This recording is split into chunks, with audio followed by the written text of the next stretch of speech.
There's a crossbow that costs $499, and there's one that costs $3,549. Inside 40 yards, they kill a deer exactly as dead. And here's the part they'll never print on the box. The same company makes both of them. Let me say those numbers again because they should stop you cold. $3,549 versus $499.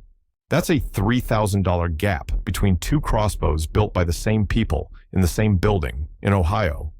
Not rival companies, not a knockoff versus the real thing.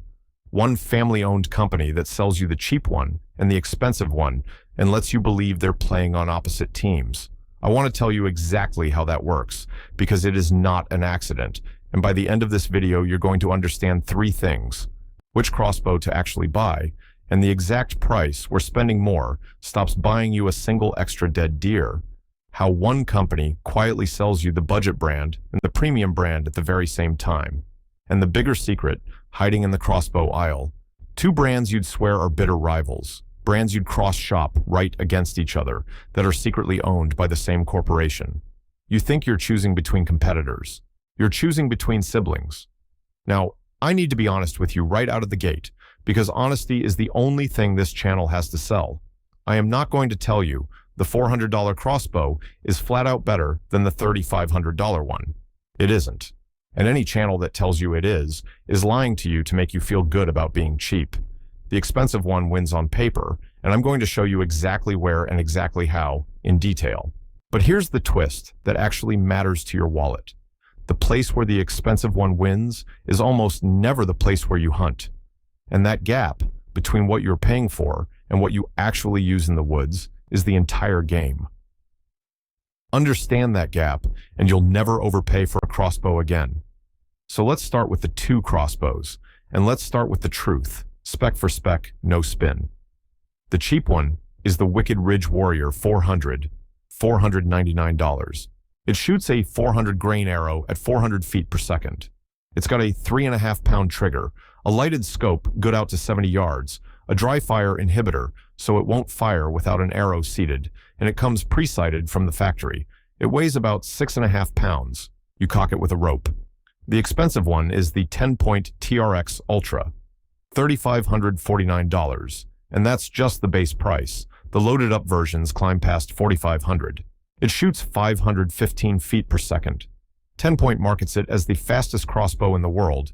It's a reverse draw design, which makes it just 6 inches wide when it's cocked, compared to 11 inches on the Warrior. It's got a custom match-grade trigger, a scope good to 100 yards, and a silent crank system that both cocks the bow and, critically, uncocks it safely at the end of the day. TenPoint advertises groups around 3 inches at 100 yards, so let's be completely fair about it. The expensive one is faster by about 115 feet per second. It's narrower, so it's easier to maneuver in a tight blind. It's quieter. The trigger is better. The scope is better. The crank is safer and easier. It's more accurate way out at distance. On every single spec you can put on a chart, the $3,000 crossbow beats the $500 one. I'm not going to pretend otherwise. If specs were all that mattered, this would be a very short video and the rich guy would win every time. But specs are not all that matters. What matters is whether any of that actually reaches the deer. And to understand why it mostly doesn't, you need to understand one number, and it's the only number in this entire video you really have to remember: kinetic energy. That's the punch the arrow actually delivers when it hits the animal. It's what drives the broadhead through hide and through bone and into the vitals. It is the thing that actually does the killing. Speed is just one ingredient that feeds into it. Kinetic energy is the result that matters. So, how much kinetic energy do you actually need? The experts who study this, the people who write about ethical harvest for a living, will tell you that to cleanly and ethically kill a deer, you're looking at somewhere around 27 to 40 foot-pounds of energy. For the toughest, biggest game in all of North America, elk and moose, the animals with the heaviest bone and the thickest hide, the conservative number people use is around 65 foot-pounds. Hold on to those two numbers, 27 to 40 for a deer, 65 for the toughest thing that walks on this continent. Now here is the $499 Wicked Ridge Warrior, that budget crossbow, the cheap one, the entry-level one everybody assumes is the compromise. It delivers 146 foot-pounds of kinetic energy. Read that against the numbers I just gave you. 146, when a deer needs 40, when the toughest animal on the continent needs 65. The cheap crossbow isn't just barely enough, scraping over the line. It's carrying 2 to 5 times more killing power than you need for anything you will ever legally point it at. It is massive overkill for a whitetail, and it is still comfortably past the line for a bull elk. The floor model is already more gun than the hunt requires. So what does the extra $3,000 of kinetic energy buy you on a deer inside 40 yards? Nothing. Nothing you can measure where it counts. The deer does not know whether it was hit by a $500 bow or a $3,500 bow. It cannot tell the difference between 146 foot-pounds and 242 foot-pounds because both of those numbers blow straight through its vitals and both of them drop it in the same patch of woods. Dead is dead. There is no deader. You cannot make a deer more dead by spending $3,000. And I'm not asking you to take my word for that. Take TenPoint's word for it. The company that makes the $3,500 crossbow says it themselves, right on their own blog. Their words, most modern crossbows launch arrows with far more kinetic energy than is needed to actually make a successful harvest shot on an animal. That is the manufacturer of the expensive bow telling you the energy war is mostly theater. When the company selling you the premium product quietly admits the premium isn't necessary to do the job, you should listen very carefully, because that is the one moment a company has absolutely no incentive to lie in your favor. I'll add one honest caveat, because I'm not going to oversimplify this to win the argument. Kinetic energy isn't the whole story. Where you put the arrow matters more than how hard it hits. A perfectly placed shot from the cheap bow kills far better than a badly placed shot from the expensive one. But that actually cuts in the budget bow's favor, because shot placement is about you, the hunter, and your practice, and your patience, not about your credit card. No amount of money buys you a better shot. It buys you a faster arrow going to the wrong place. And this isn't just me doing math in a vacuum. The hunters who've actually bought both tiers say the same thing, over and over, on every forum where this comes up. You'll find thread after thread of guys who agonized over the decision, bought the Wicked Ridge instead of the TenPoint, and came back to report that it flat out killed their deer with no drama. One outdoor writer put it about as bluntly as it can be put, saying the budget brand is basically selling you TenPoint models from a couple years back, rebranded and repriced for $1,000 to $2,000 less. The most common line you'll read from experienced crossbow hunters is some version of this. Any decent crossbow, properly sighted in, will cleanly kill an animal if you do your job. That's the whole thing in one sentence, from the people with no product to sell you. Now, I'll be fair. You'll also find complaints at both price tiers, guys who had a cam or a string give out and swore off a brand for life. Those exist, and they're real for those owners. But they show up at every price point, which tells you something important on its own. Paying $3,000 is not buying you a guarantee against a bad day either. So if the killing is identical, where does that $3,000 actually go? Because it does go somewhere, and some of it is even real. Let me give you the honest breakdown, because this is the part that decides what you should actually buy. The extra money buys speed you mostly don't need, but it also buys a handful of things that are genuinely nice to have. It buys that reverse draw design that makes the expensive bow physically narrower, 6 inches wide, cocked versus 11, which genuinely matters if you're twisting around in a cramped tree stand or a tight ground blind, trying not to bump a limb on the window. It buys the silent crank that cocks the bow and, more importantly, safely uncocks it at the end of a long sit, so you're not stuck firing an expensive arrow into the dirt just to unload a lethal weapon in the dark. It buys a better trigger that breaks cleaner. It buys a better scope, sometimes one with a built-in rangefinder that does the math for you. It buys tighter accuracy, way out at 100 yards. And it buys fit and finish, the machined feel of a premium tool in your hands, which is a real thing, even if it's not a lethal thing. And here's where I want to be genuinely fair, because being fair about the expensive bow is what makes the rest of this credible. Some of that is real value for some hunters. If you're a Western hunter reaching out past 50 or 60 yards at an elk across a canyon, that extra speed and that 100-yard accuracy genuinely start to matter. If you've got a bad shoulder and you physically cannot cock a bow with a rope anymore, that silent crank isn't a luxury. It's the single thing that lets you keep hunting at all. I am not going to sneer at those features. They solve real problems for real people, and if you're one of those people, the premium bow might be exactly right for you.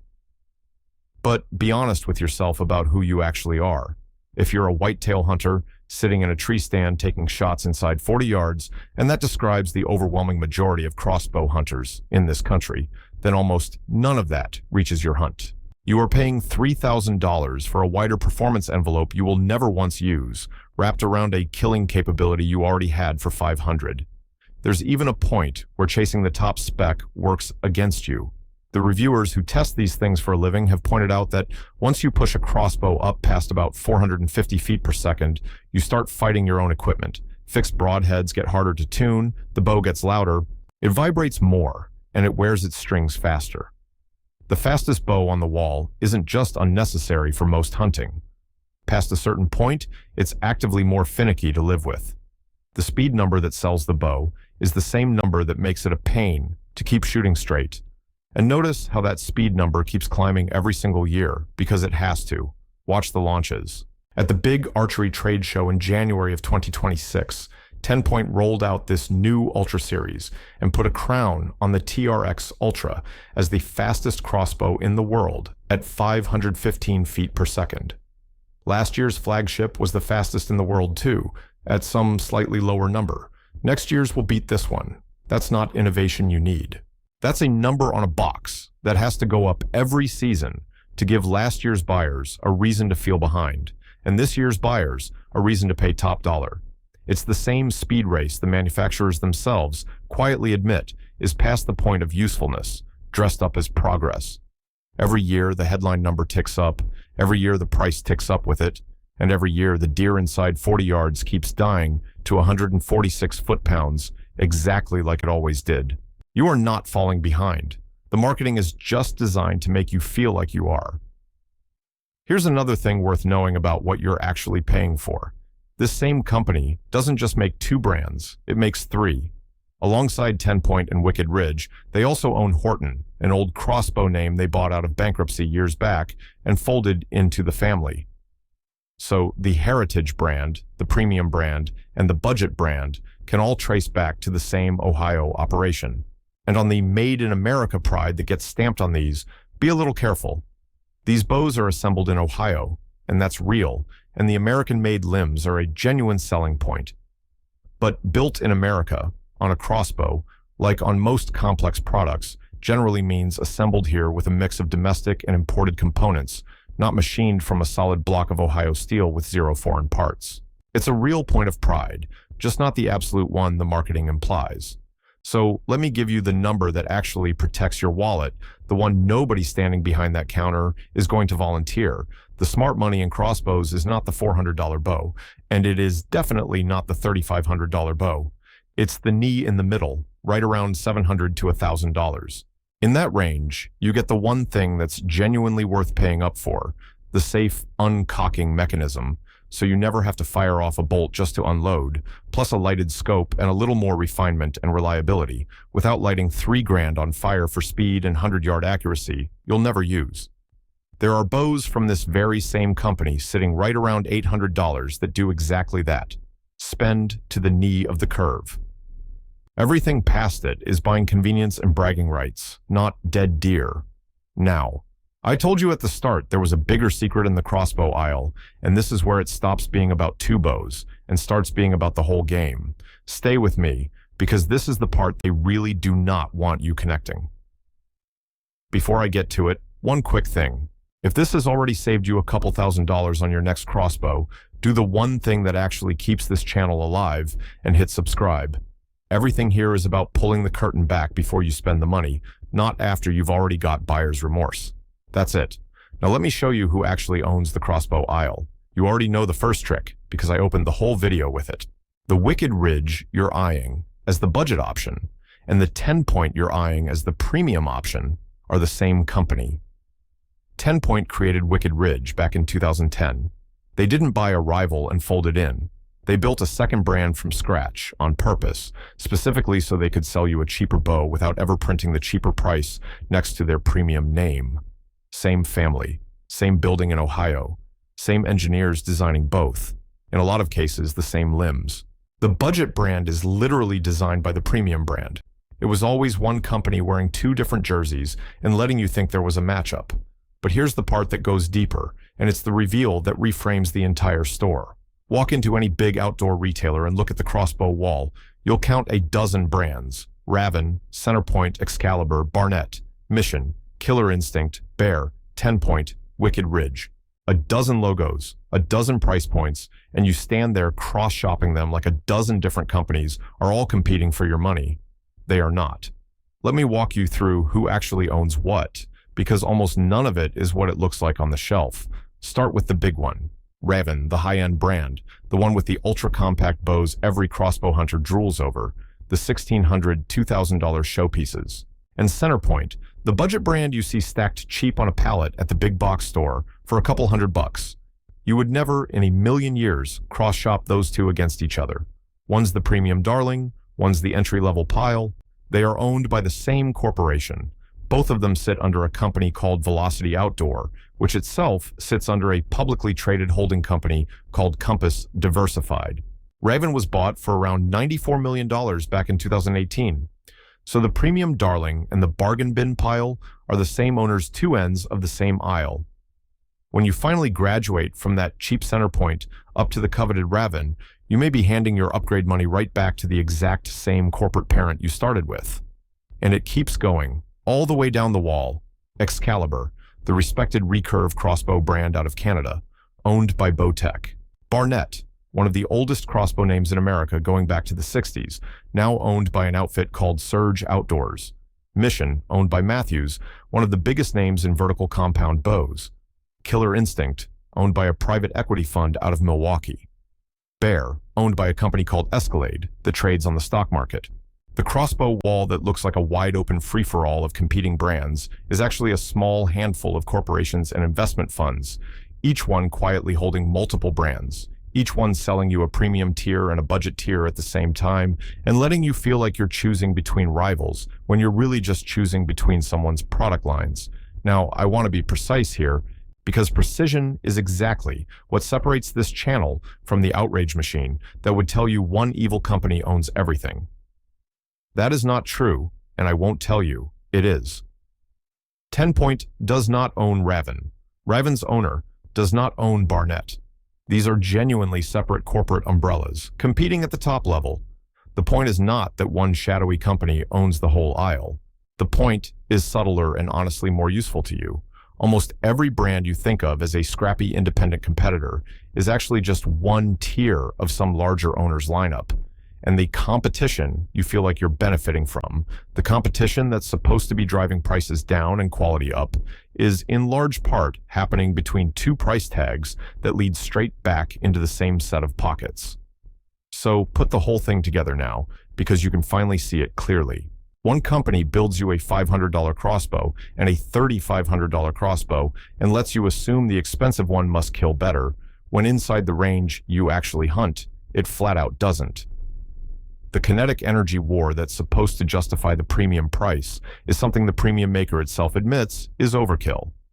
The features that genuinely cost real money are ones most hunters will never once use. And the whole aisle full of competing brands turns out to be a much smaller set of owners than the logos on the wall would ever suggest, each of them working both ends of the price range at the same time. None of this means these are bad crossbows. That is not the story, and I won't twist it into one. The Wicked Ridge will absolutely kill your deer. The TenPoint will kill your deer better on a chart, and identically in the actual woods. Nobody is selling you a broken product. The thing being sold to you isn't broken. The thing being sold to you is a story. The story that more money buys more dead animal. And that story falls completely apart the second you look at the one number that actually matters, kinetic energy, and the one company that quietly makes both of the bows you thought were rivals. So here's where I land, and you can take it or leave it. Figure out what you honestly hunt and how far you honestly shoot, not the fantasy hunt, the real one. Let me make that decision concrete, because it depends is a cop-out, and you came here for an answer. There are exactly 4 reasons to buy up into the expensive tier, and if none of them is true for you, you're lighting money on fire. 1. You regularly take shots past 50 or 60 yards, real shots at real animals, not paper. 2. You hunt open country, elk or mule deer out west, where a flatter, faster arrow forgives a misjudged range. 3. You physically can't cock a bow with a rope anymore. A bad shoulder, a bad back, an age thing, and you need that silent crank to keep hunting at all. Or 4. You shoot a genuinely high volume year-round, and you'll actually wear out and appreciate a better trigger and a tougher build. Those are the 4. If one of them is you, go buy the premium bow with a clear conscience. It's the right tool for your hunt. But if you're being honest and none of them is you, if you're a whitetail hunter in a stand taking shots inside 40 yards like most of the country, then every dollar past the knee of the curve is buying you a feeling, not a filled tag. So if that's you, buy to the knee. Somewhere around $700 to $1,000, get yourself that safe, uncocking feature so you're never stuck firing a bolt into the dirt to unload. And keep the other $2,500 in your pocket where it belongs. Put it toward a better broadhead, a trail camera, a lease, tags, gas, anything that actually puts you in front of an animal, because none of that is what the premium crossbow was going to do for you. Buy the speed and the 100-yard precision only if you genuinely hunt in a way that will ever use them. And walk into that crossbow aisle knowing that the dozen logos on the wall are a magic trick, and that now, finally, you can see exactly how the trick is done and exactly whose pocket the money lands in. There's a crossbow that costs $499, and there's one that costs $3,549, and the same company makes both of them. Now you know which one to buy. And now you know exactly what that other $3,000 was ever really for.